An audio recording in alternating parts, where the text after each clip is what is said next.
Let's jump in. Thank you all for being here.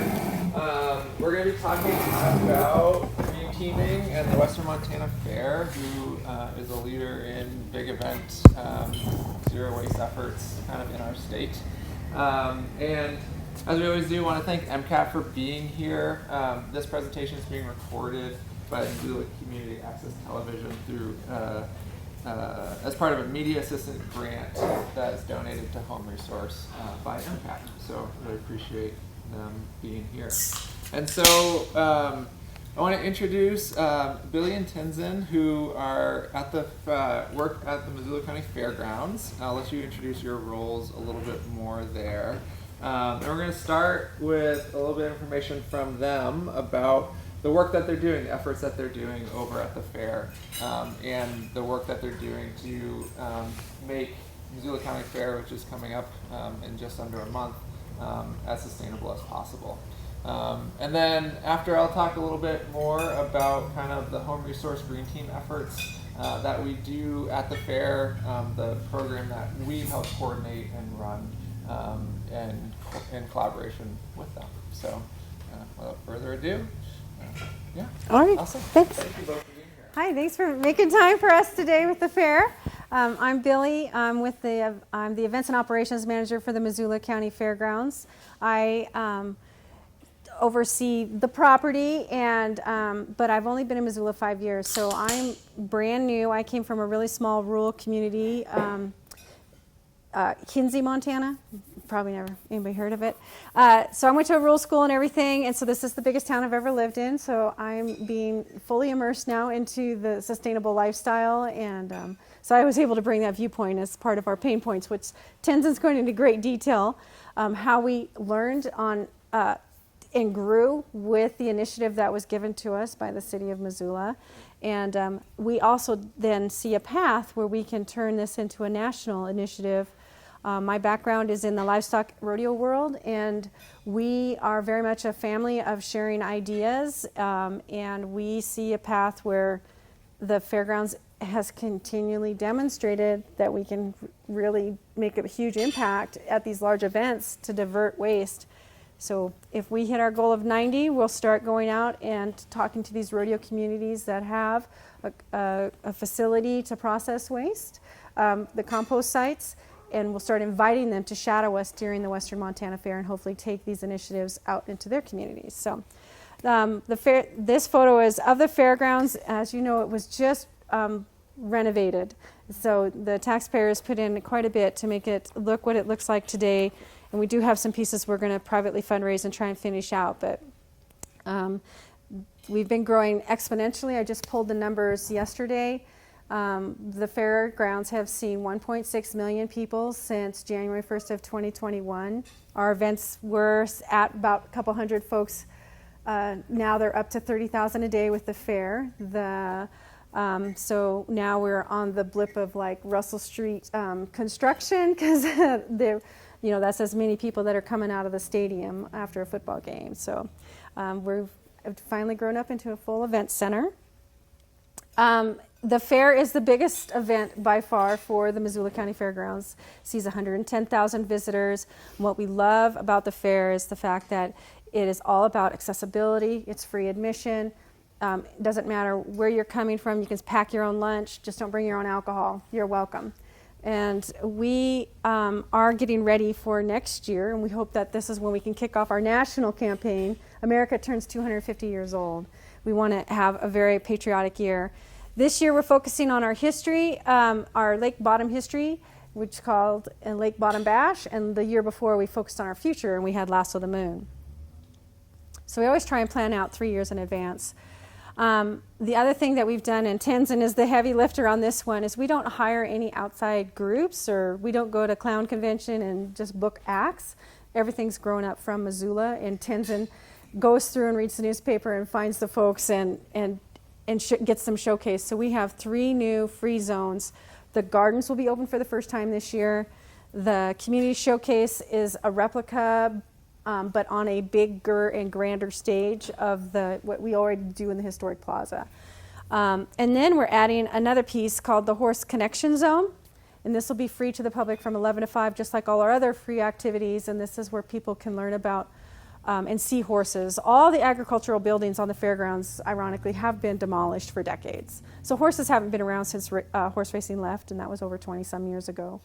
And the horses bring a lot to the quality of life, and we'll be showcasing that through this every hour, a new demonstration, a lot of diversity through horsemanship, everything about food and care, treatments for the horses, to healing, what horses do for us as far as physical, mental therapy, as well as equine-assisted leadership and training where corporations are actually requiring employees to go through level 1 per rally horsemanship so that they become better humans. And then heritage, everything, horses have been on caveman walls since the beginning of time. Photography, art, horses are represented in those areas. So, and then sport. So that'll be new for us. We'll have 3 times the amount of free entertainment. We've seen our youth growth with the success of the fair, over 100 new 4-H kids. We just launched Project Portraits Sunday, and that's where we go out to all the 4-H families out while they're at home getting ready for the fair and tell a little bio on what they're doing, like, how many marshmallows a day does their pig actually eat to get ready for the fair. And then, of course, we're just on pace to have, just another, this is our 4th record-breaking year since last year, so we hope we can do 5. The rodeo will be back, and one of the things about the rodeo, like I said, is that we like to share ideas, but what contestants in the rodeo circuit have told us is they love coming here because our fans are so engaging with the audience. Like, they do not stop watching, they do not get up to get a drink, they just are part of the energy that they're feeding off of, and we make 5 unique nights. So we know that our marketing dollars are 7 times more costly if we don't have a repeat visitor, so we try to make each rodeo performance a different night. And the reason county fairs are married to rodeo is because we have to have events that can happen 24/7 in any kind of weather, and that leaves us demolition derby, monster trucks, and rodeo. And so we can really disperse the costs by going with rodeo over across 5 nights. And then we like to interject causes such as the green team.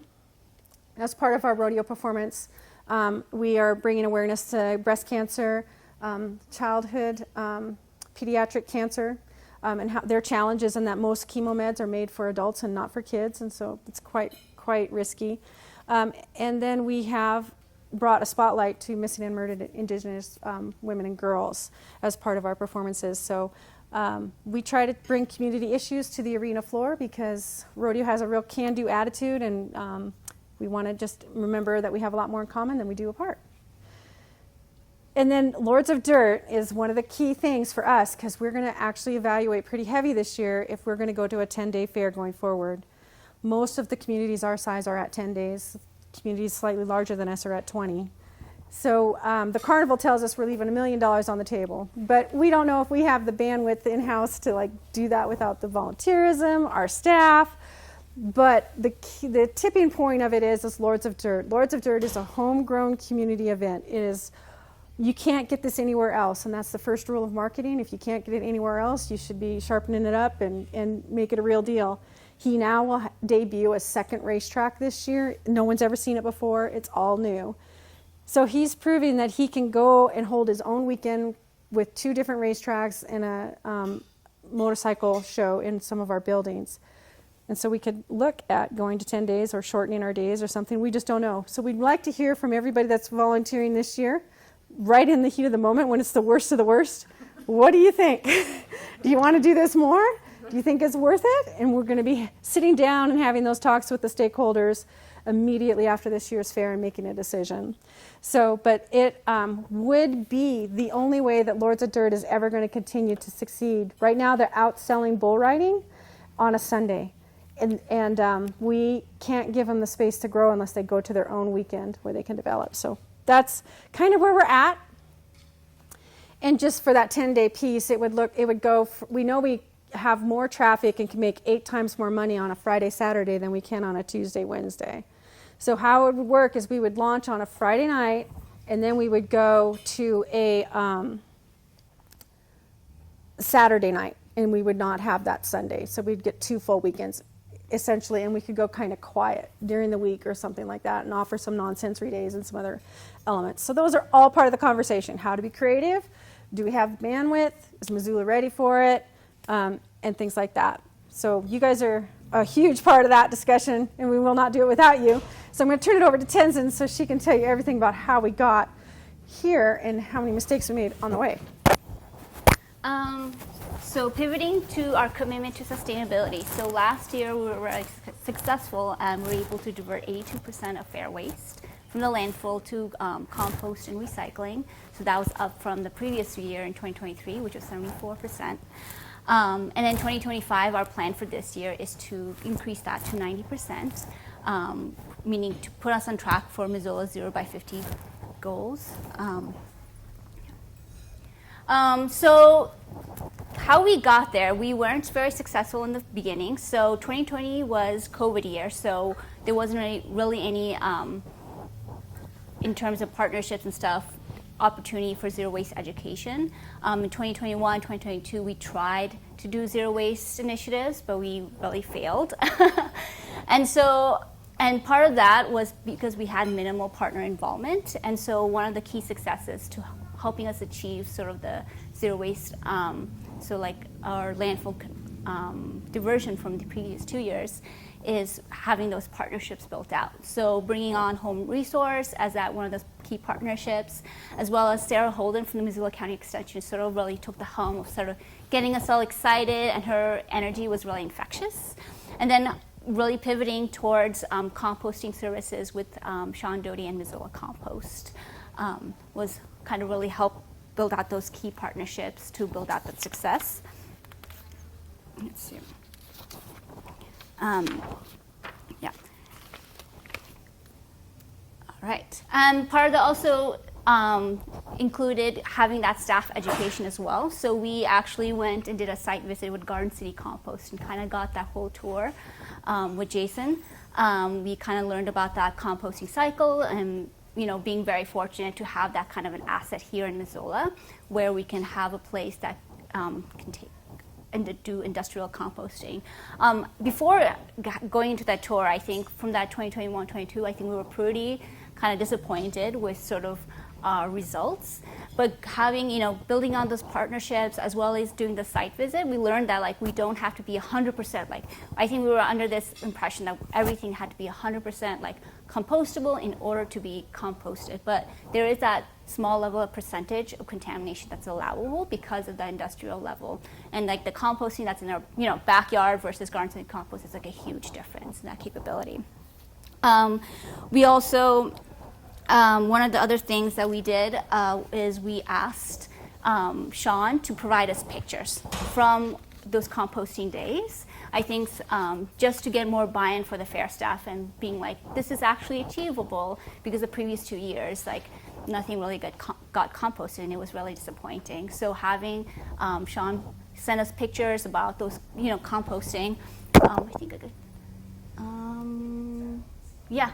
He would send us pictures from the composting, and we actually okay, these are fair waste that's actually been taken to Garden City Compost, which was very kind of really nice to see.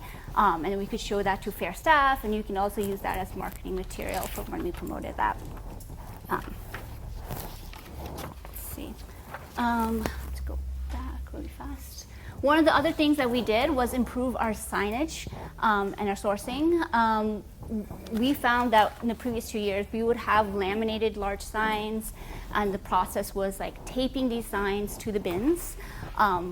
When we were having the, bins, our bins are getting changed constantly, and our ground staff didn't have the capacity to change the bins. Then we tape everything, and it was just really hard with that. And then the tape would not sometimes stick, and it would come off. So we began kind of exploring other signage opportunities. So we had a really successful time with the coroplast signs, and that's the same material that's used in the political signages you use in the yard. The material from our past experience was nice because it was very lightweight. Also, if you get food or dirt debris on it, it's really easy to wipe it with water, whatever. And it was easy to hole punch the material, so you can kind of figure out the spacing. And so what was nice is like for all the bins, Republic, Missoula Compost, they have these like hooks up from the front and both sides. So instead of having to tape these signages again and again, we found a way like, well, what if we just hooked the system up there? And then we just hole punched sort of the ways. We found sort of like just did some research and designed sort of the perfect kind of where it would be. And then we did like a mass hole punching of that material with our industrial hole puncher. And then we did the hooks. And that worked in the front and the back. And even when the lid was on the other side, it hooked really well. And we also did some, workshopping in the office in terms of like simplifying the language. I think the term compost, I think if you're in the industry, compost is we kind of know what compost is, but sometimes people don't know what does compost mean exactly. Is it the dirt itself? Is it the stuff? So we kind of simplified the language, and we did, instead of just saying compost, we did food waste. And then we simplified the language and trash, and then, instead of saying recycling, say cans and cardboard. And at that time, we have integrated that, our aluminum bottled water. And so we, in terms of public facing, it just made sense for us to simplify the language. And then we just had like, if in doubt, trash it out, just to kind of reduce that contamination if possible early on. Yep. So one of the things that's really helped us is like every year after whatever changes we make, we meet together as a group, kind of figure out what worked and what didn't. As a group, we try not to be attached to a single process because we know that in terms of improvement, we always have to be able to pivot and change. So, and having that partnership with Home ReSource and other groups, we invite them to those meetings very early on. It's not just inviting to the fair rally and just doing like a short training. It's inviting them early into the process, helping with that logistical planning in terms of how we can redo things. Every year we try to like meet before and after to see where those pain points are and those room for improvements. So this year, some of the things that we learned last year is vendors were using the public-facing bins to compost their items, but they weren't doing it very well, and that actually resulted in more contamination. So this year we have some new process. We have assigning each vendor their own bins, so they are pre-sorting, and then they're not using the public-facing where there's more room for there could be contamination. Because by the time we found it at public, on the first time we really started seeing that success in 2023, by the third day, the public was understanding how to compost, what things were going. And we were finding that last year, like it was that, the piece with the vendor piece. So this year we give them extra, their own bins so they can pre-sort, and then having the volunteers assist with getting those bins out. So other things we're all doing is for our public-facing vendors, so our public-facing bins is we're only doing cans in those bins for recycling, and we have cardboard-specific bins for our vendors who use cardboard. Because like the public isn't recycling cardboard at our fair, and we found that statistically speaking, like unfortunately plastics are not very recycled in this, and we've already integrated systems where our vendors are required to have like their waters and stuff has to be cans. So in terms of our public-facing bins, it just made sense to just simplify that into cans only. Other things is that we found at the 7-Eleven, between that 7-Eleven shift of that community sort of green team, people weren't signing up for those, and it's really hard for the public to sign up. It's like they're more interested in signing up for the daytime shifts than the nighttime shifts. So this year we've contracted out with service groups, groups who have like large volunteer capabilities, and then we pay them a sum of money, and then they have their staff members come and do sorting for us those shifts, so that we're not struggling to find community vendors. And those community vendors can sign up during the daytime, when the sun's out, and then they can get a perk to get an arena pass or a carnival. And then the evening shifts, which is harder, we can actually find groups. And that's aligns with our fair mission, because we really enjoy partnering with community organizations, and the fair would not be possible with all the volunteers and the service groups that kind of help the fair make happen. Another thing this year is JC, my colleague, she started a separate meeting just so we have our fair rally meeting where it's kind of like the couple weeks before the fair happens. It's like the last hurrah where we educate people and folks about, and we included food vendors in that meeting. So JC was able to separate that meeting, move it up a little earlier just for food vendors. And these will be training things that specific food, especially with zero waste policies. This way we give our food vendors specifically enough time to order materials and stuff. In the beginning, we were a little bit kinder to our food vendors because they had a lot of old supply inventory and running, and they wanted to run out of the product before they bought new product. But like we've been being over there is getting a lot more harder on that. So this year we incorporated a new concessions vendor deposit, and besides the safety regulations, adhering to safety regulations, and one of those is our sustainability standards as well. So they have to adhere to our sustainability standards, and it's a $50 fee per day occurrence. So if they don't adhere to our to have that more sort of incentive for folks to kind of adhere to those standards. And then want to go back to those contracts for our service groups. Some of the groups that we are servicing with is the Sentinel High School Booster Club, the Front Step Community Land Trust, Queer Prom, Studio Booster Club. We're always looking for different groups and groups to work with in regards to that. And I think we can touch base on that. Should we touch base on that? Sure. Well, I was just going to point out Yeah. one difference about the music festival that just happened recently is that food vendors previously, we kind of begged for people to be at the fair, but now that we have 110,000 people, there's kind of a demand to be in the fair.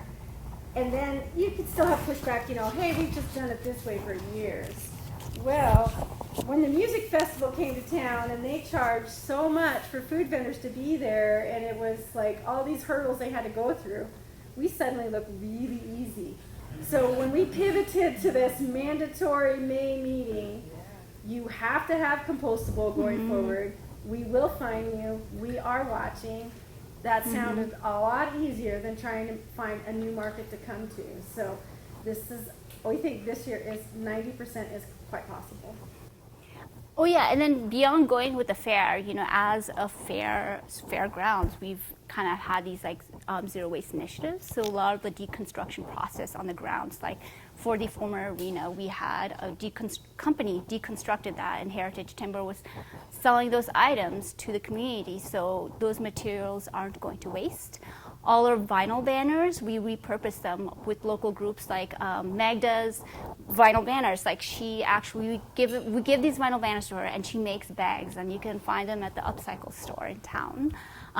We went through our old ribbons for like groups exhibits that don't even exist, and we're able to get them repurposed.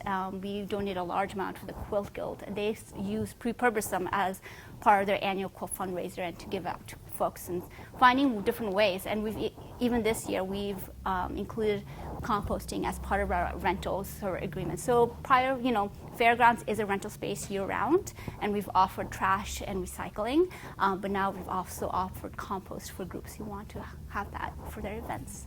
And to circle back, part of our mission, being a community space, is being able to connect volunteers with the different groups we work with. One of the things we learned is groups are really finding hard to, sometimes it's fundraising and sometimes getting members of the group. So we recently put on the Mission Matchup Expo, and it was really successful. We had around above 300 Missoulians come join, and folks, different volunteer organizations had really successful, like they were able to get volunteers, get pages of people signing up to join their groups. So yeah, if you are interested in service, this will be an annual event. It's part of like our mission aligned goals with the Fairgrounds wants to be as a community space. So yeah, if you have any questions, Billy can add stuff. Yeah, I do. Yeah. When did we get an industrial hole puncher?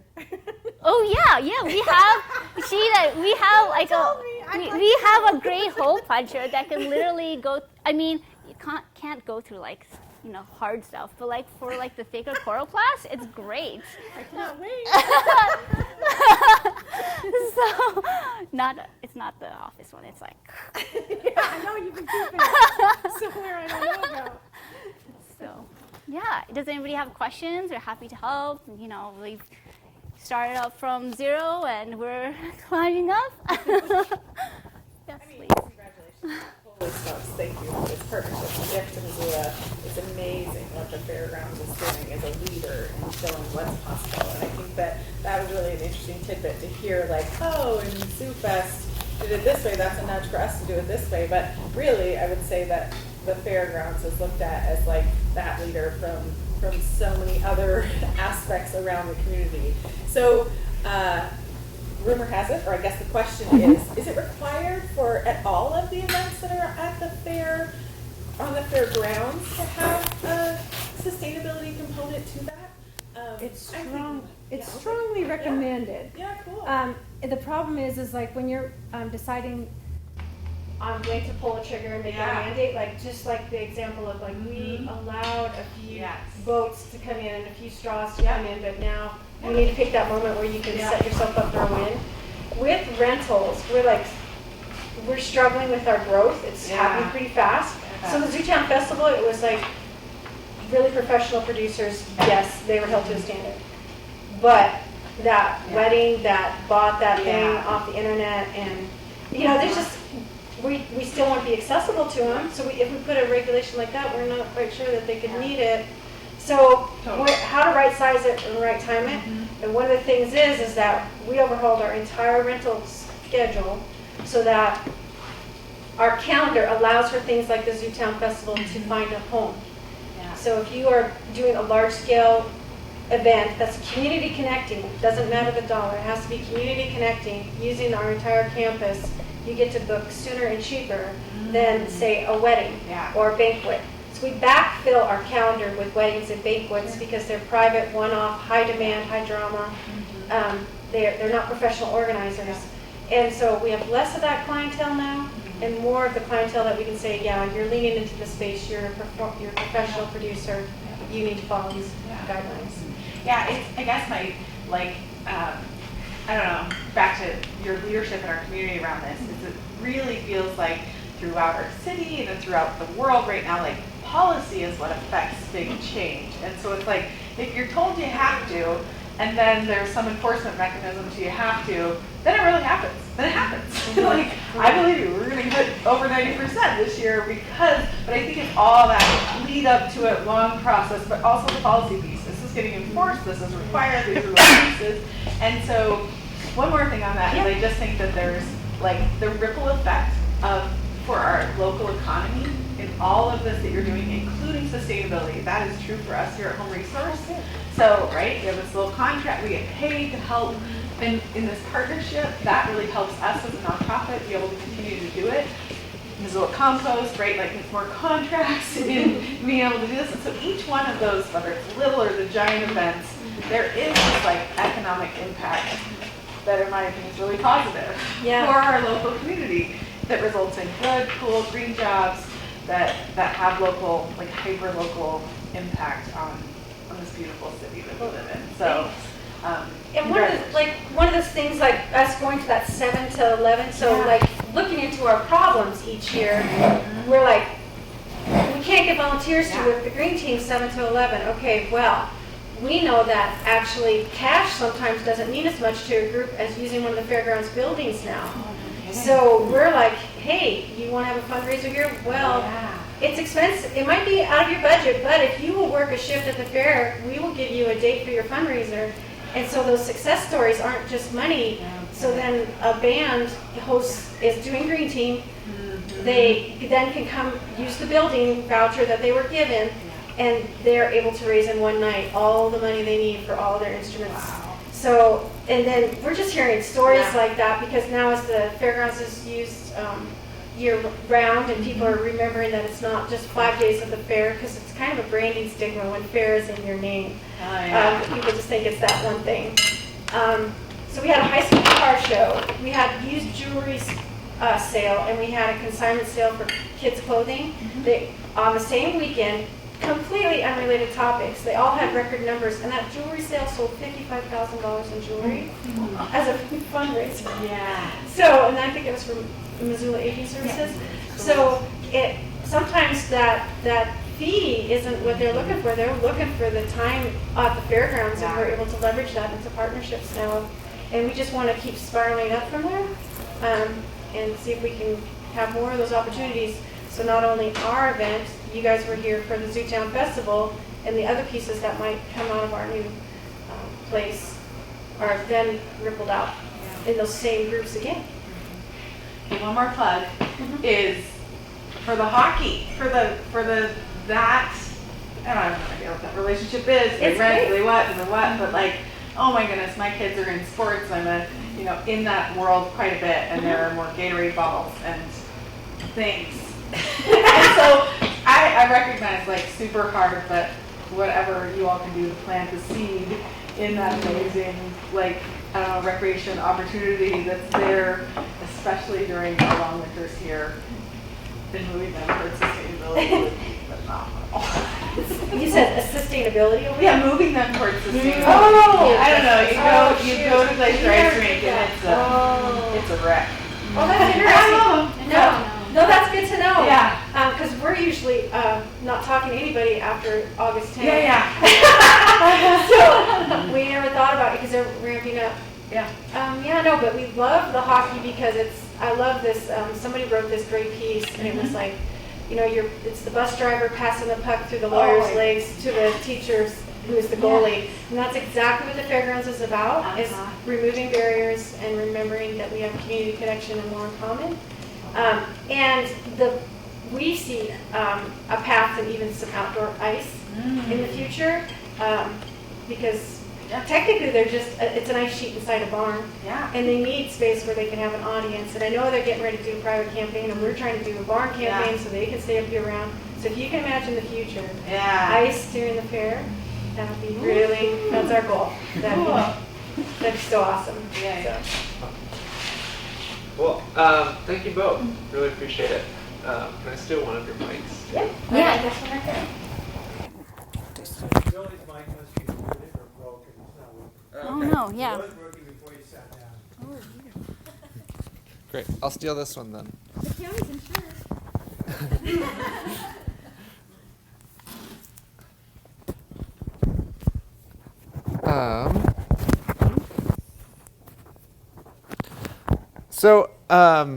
I wanted to talk just a little bit more from the home resource side of things of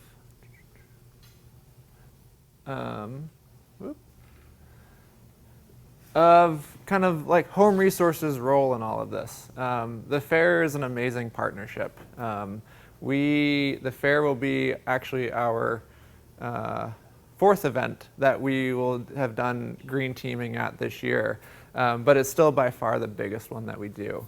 All the other ones are maybe 1 or 2 days in length, but the fair really is the one that we spend a lot of time on. It's got a lot of local public recognition for too, because so much of Missoula comes to it. The reason that we do this at Home Resource really is to help fulfill the 0 by 50 goals that the city has. And so back in 2018, the city of Missoula came up with this plan to reduce the waste that goes to landfill by 90%. And so really green team efforts that we do in the public are a big way to that. Of the fair, we diverted 82% waste, and that's about 54,000 pounds of material that was diverted from the landfill. So it's a lot from a 5-day event. And so these events for us, Home Resource as a whole diverts over 2 million pounds of material from the landfill every year. And so this one event that has so many people coming to it, when we're able to divert that much, makes a big impact. And so a big reason of why we do this. They talked about this a little bit of the first year that really Home Resource was involved, or the first successful year that we did, we're able to get to 74%, which was awesome because the year before that, it was 0. 0% diversion pretty much. And so going from 0 to 74% with 48,000 pounds of that being compost is pretty remarkable. The second year that we did it, we moved up to 82%. And one thing that I think is really cool too is that the percentage of composting, which for us is the most local thing that we can do with our waste. Missoula, the city of Missoula owns a compost facility right in town. That's where it all goes. We also have a landfill in town, so that's pretty close too, but not the ideal place for things to be.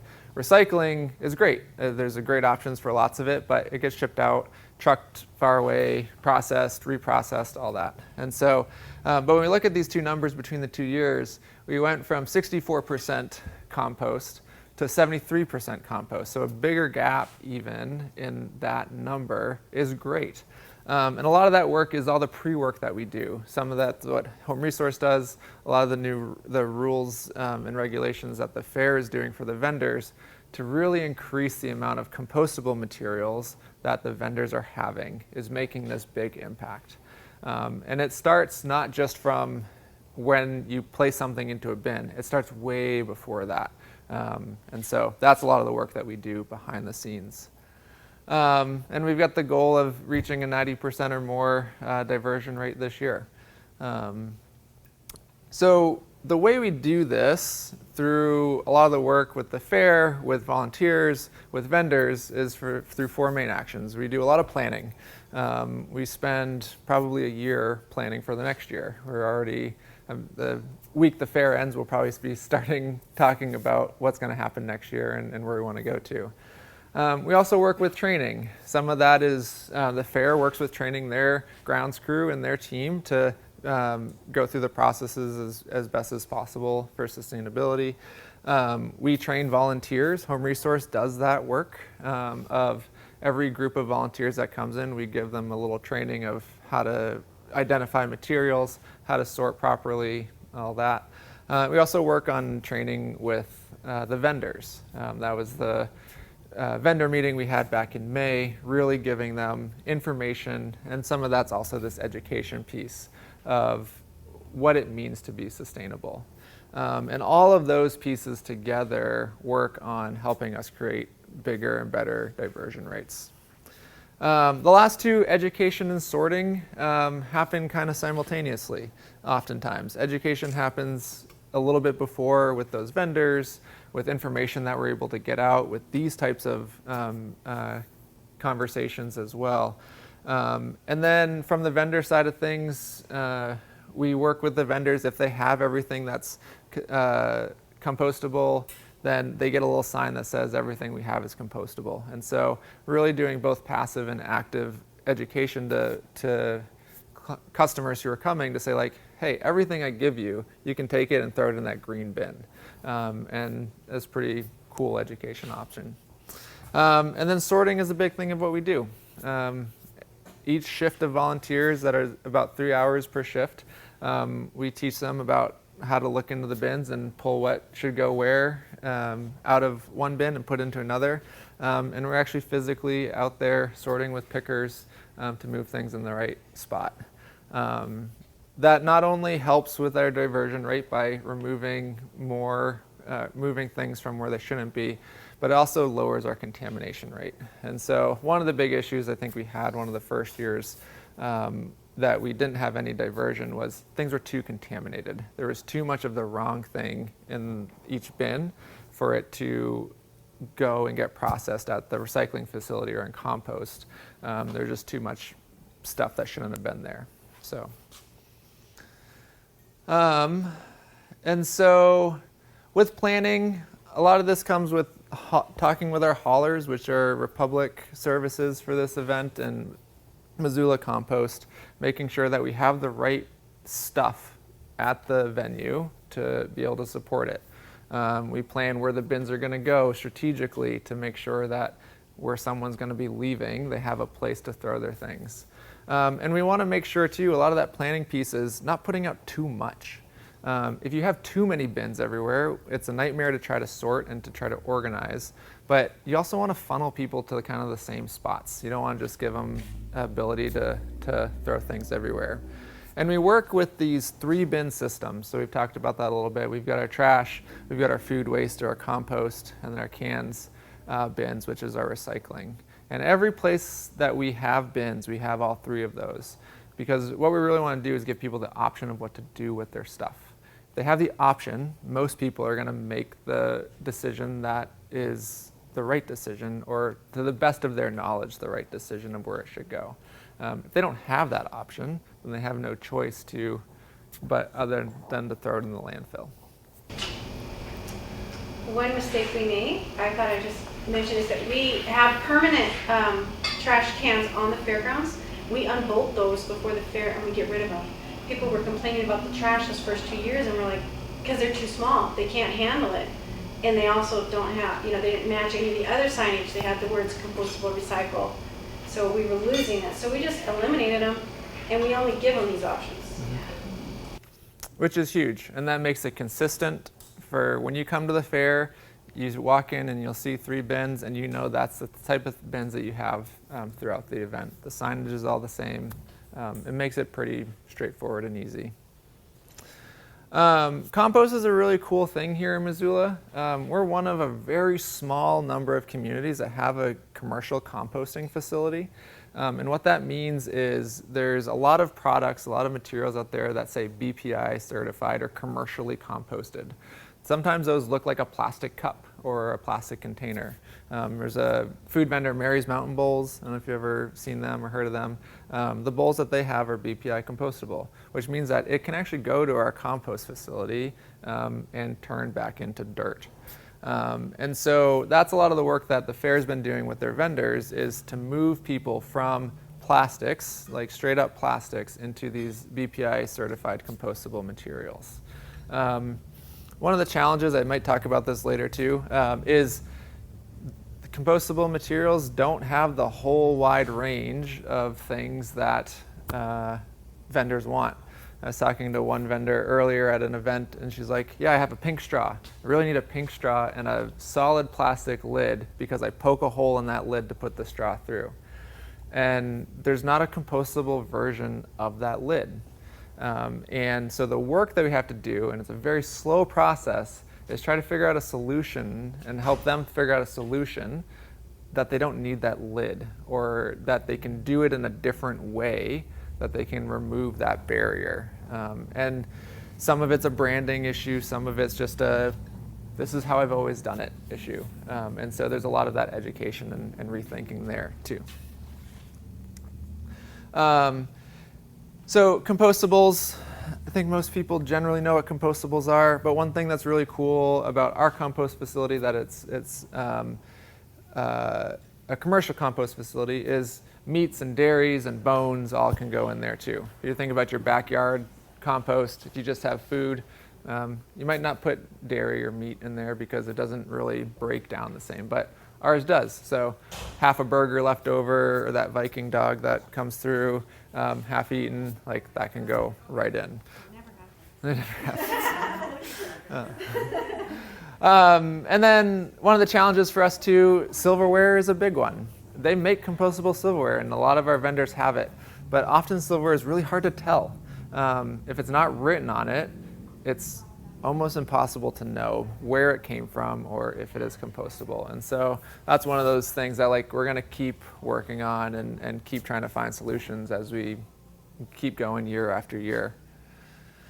As you think about compostables, there's a couple symbols for these materials. But one thing when you think about like a boat, a container usually kind of looks like cardboard. A lot of things that are compostable will absorb grease. And that's one way that we kind of look into figuring out if it's compostable or not, is if that paper napkin can absorb grease, then yeah, it's compostable. We can throw it in there. But if you've got this wax-lined container and you see the grease or the liquid just sitting on top, it's not going to be.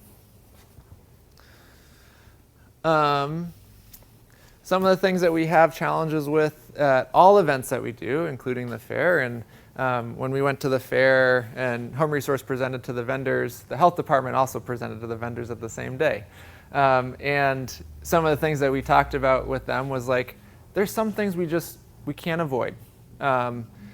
Since COVID, having the big jugs of ketchup that you just go and pump onto your food, like, isn't a thing that we can do from a public health standpoint very easily. And so, but ketchup packets, fair's coming here. But little packets of ketchup don't exist in a compostable version, and people are going to need ketchup to make their experience the same for that burger or dog. And so we realize that there's some things that just right now in our time and place don't have options, but our goal is to limit those as much as we can.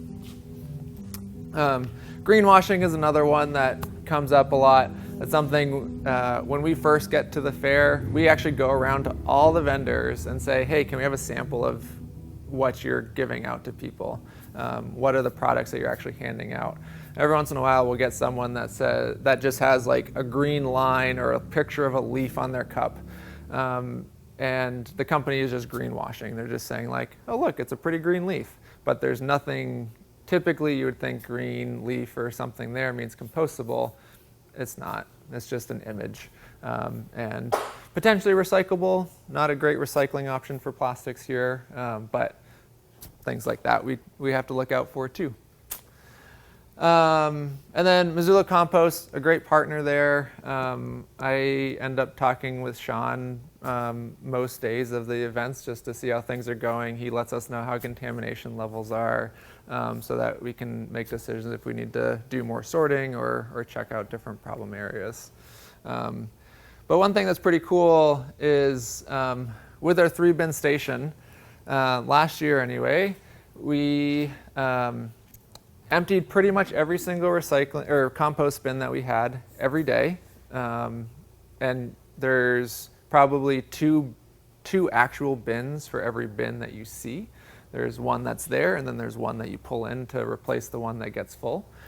Recycling, we probably switched out or filled 50% of them every day. That depended on what events were going on, and usually the ones that were near the drinks or coming out of the arena got full a little quicker. But then the trash, we pulled 1 or 2 bins for the duration of the fair. So we would go every day and we would just see these little layers, and often you'd see like the same layer for 2 or 3 days of like, oh, I picked to there. Like nothing new trash-wise has ended up. And that's how we got to that 84%. And so that's how we'll continue to kind of move up. Recycling, aluminum cans is great. We don't do plastic bottles at the fair, so we kind of work through there. For our vendors, we don't have front of house glass recycling for the community or for the public. There shouldn't really be any glass that's given. There is no glass given out to fairgoers, but back of house they will have glass. So we do actually have glass recycling that our sorters will be able to utilize. And then, yeah, the bin system. Really excited about the new thing that we're doing this year with vendors to be able to have vendors have their own separate sorting stations. It's going to make it a lot easier for us to collect that waste as well. And that's about it. I think that it's, again, we're really excited about the fair. If you're interested in volunteering, Home Resource has a link on our website under Green Team Events through the sign-up form for registration. In total, I know there's a whole bunch of spots that are already filled through some of the community service partners, but there's about 250 volunteer shifts available for the duration of the fair. So it's a lot. And so if you go 250 times 3 hours, is 750 hours of volunteering that we have just for diverting 55,000, 60,000 pounds of material. So it's a big effort, but we really appreciate the partnership, appreciate all the community support in that effort to be able to make this really cool event that happens just once a year be as sustainable as possible. Any questions from the home resource side of things about our process or things that we work on?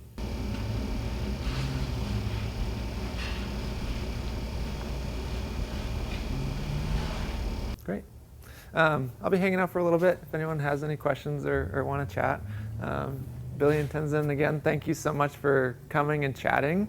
MCAT, thank you for being here. And yeah, we're really excited about the fair. If you haven't been, you should definitely go. It's really cool to walk around. And come at various times of day to see, like, the mornings are nice and quiet and meandering, and then the evenings are a little bit more rowdy. Not rowdy in a bad way, but like lively. Lively is the better word there. 10 because Yeah. rowdy starts at 10:30. Yeah. Yeah.